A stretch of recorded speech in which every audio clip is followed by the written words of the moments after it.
My name is Solvej Biddle. I'm here to ask for £80,000 and your expertise in return for 10% of my business. The tray kit is the all-in-one kids carry-on backpack tray table solution. It's been born out of my need as a mum and the need that I could see that other people had when they were travelling with their children. All kids, when they travel, they love to have lots of bits and pieces to play with. That's fine, but the problem is once you get on board the plane or the train or you're in the car, the child's going to get out all their bits and pieces. Some of them will roll onto the floor, back down the aisle, or if you're in the car and they're playing with things on their lap and they fall into the well of the car, you're reaching back trying to pick bits and pieces up.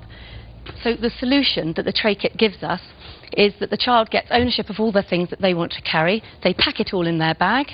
They can carry it themselves. And then once on board the plane or the train or sitting in the car on their lap, they can open it up to reveal a contained area play surface.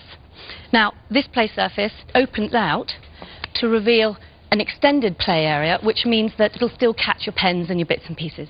Now, the tray kit is a very new product, but we've already had excellent interest for it. It's already listed with Mothercare, and we've been approached by both Tesco and Argos and also British Airways. So we're really excited about that. Now, I do have a track record of bringing a practical parenting solution to market that has been selling since August.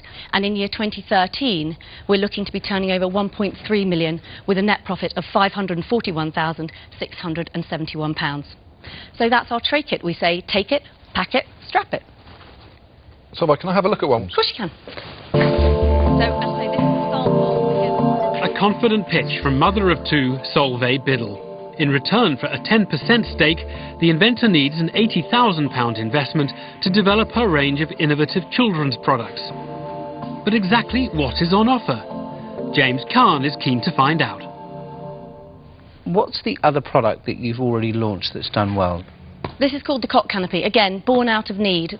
A lot of mums were very keen on blackout blinds. Brilliant in the home, but when you're out and about, for example, staying in a hotel, and you black out the room, it's not great if you're sharing in with your child. You don't necessarily want to go to bed at 7. So the cot canopy, it's a canopy that fits on any cot or travel cot to give personal darkness and insect protection. I went to a trade fair with a prototype of that, and my first visitor to my stand was Mothercare, and they took it on the first day. OK, and what was your background prior to setting up all these wonderful inventions? I'm a lawyer. I spent 13 years working in the city. So are you now doing this full-time? I left my job completely to do this. Impressive-looking products and impressive-sounding track record. Duncan Bannatyne is perplexed. Now, I'm sure you did say that you've been approached by Tesco, Yeah, British Airways and Argos. and Argos. We spend a lot of time with people who want to get into Argos, and Tesco and British Airways, and they tell us nobody answers the telephone, they can't get through to the buyer. But you tell me these buyers are ringing you, desperate for your product. Pretty much. Well, and if that's true, it is. you don't need any help or advice from me. Oh, I do. And you don't need any money to sell your product, make a fortune, and be very happy. Well, I think I do need your help. Not really having any experience in retail and no experience in manufacturing. I need your help to be able to essentially have a business that is big enough to meet the demand that I'm finding. A passionate plea from the professional inventor. But is it enough to secure investment? Theo Paphitis is next to cross-examine Solvej. You're very impressive. The cot Canopy. canopy. Is that dead now? No, not at all. I've just finished and got another shipment ready, and some's going over to Singapore for my distributor. For your distributor? And some's going to Australia, because we're just working with some... So you've got a distributor in Singapore? My manufacturing's based there, and it's cheaper to warehouse. And Australia? Well, who have you managed to find there, just while you're practising and learning the job? Well, I went to an international show last year. The cot canopy had a huge amount of interest, and we had 110 distributors from 48 countries who were interested in it. What do you want me to do? I want you to help me. I mean, give me specifics. Sitting down with me, looking at where all this interest is coming from, which products should be marketed particularly in certain areas, get this bigger picture and do what I can with what potentially might be And how much of my time would you think that would take? I should think every day there's at least 10 questions that I ask myself, so I'll take what you can give me. Have a look at that. Solvej is clearly handling the interrogation well, but she's yet to convince a dragon to make an offer. Will Deborah Meaden be willing to invest? Solvej. Hello. Hi, I'm Deborah. Hi, Deborah. The shade, what are the sales figures? For mother care, Yeah. we're normally doing between 15 and 20 a month in the past, but now that we're coming to spring summer, we've seen an increase in 64% month on month for the last 3 months. And what do Mother Care say about the rate at which you're selling it? Well, I spoke to them this week and they want to put it in their catalogue, so And who's your distributor? in the UK, me. I have You're doing it yourself? Yes. I have a sales manager who's also a PA who comes in, she works 3 mornings a week. She's another mum from school. Hi Solvej, I'm Peter. Hi, Peter. I haven't said anything, I know. and I have no questions to ask. But more importantly, I love your product. But I'm going to make you an offer. I'm going to offer you the £80,000 that you want in return for 25% of the business. And I think you've got huge potential, and I'd like to be part of it. Fantastic. Thank you very much. Thank you. A succinct Peter Jones is first to put his money where his mouth is, and Solvej finally gets an offer. But will it start a bidding war in the den? Theo Paphitis has now made up his mind. I do think, I mean, you said at one stage, you know, you got 10 questions a day. You know what, I don't believe you. I think you've got probably 100. Yeah. And I'm not sure I could honestly give you the support that I think you want from me. I don't think I've got the time. I'm out. Okay. Thank you. It's a first blow for Solvej, and Duncan Bannatyne hasn't finished questioning the entrepreneur.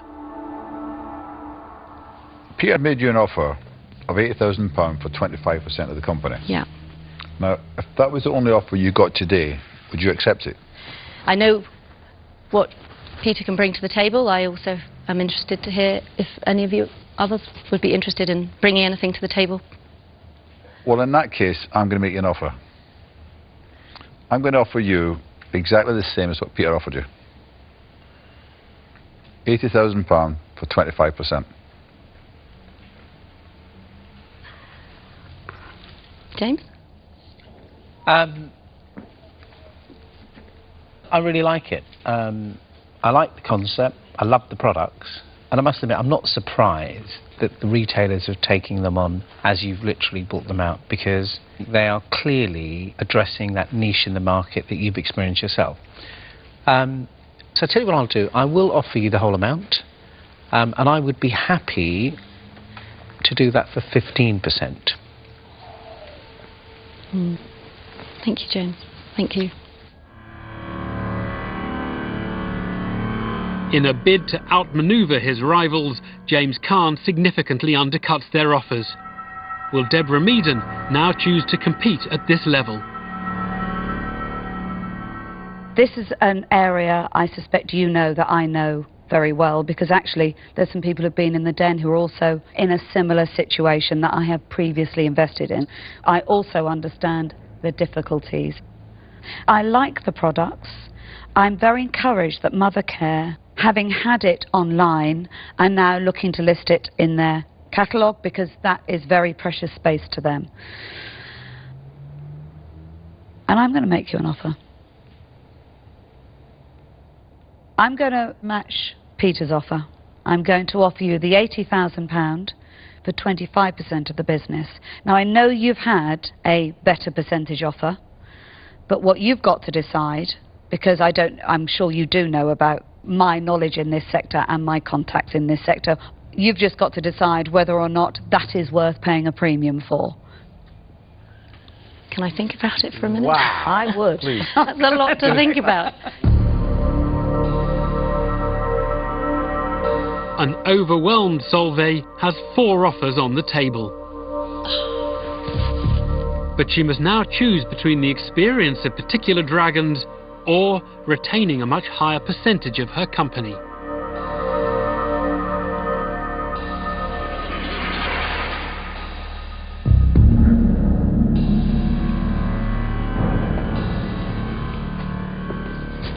Difficult, difficult, difficult.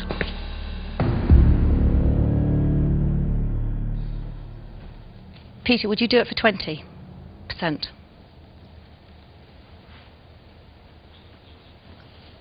I would consider splitting the difference with you. The 22.5%.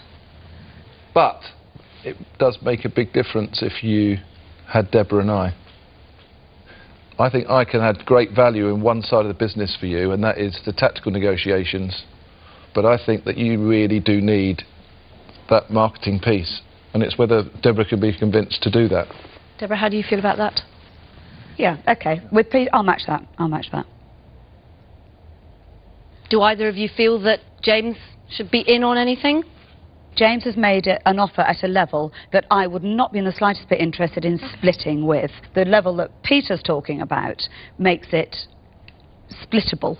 From my perspective, I would just love to see you both at 10% each.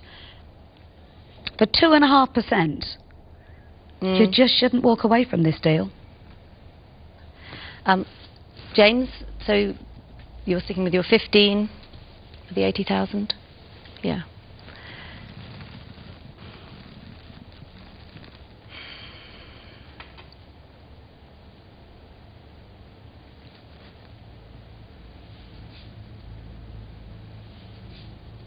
Okay, you've got a deal.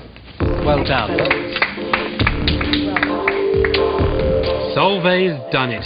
She managed to negotiate herself better terms and the backing of 2 dragon investors. We did it. There you go.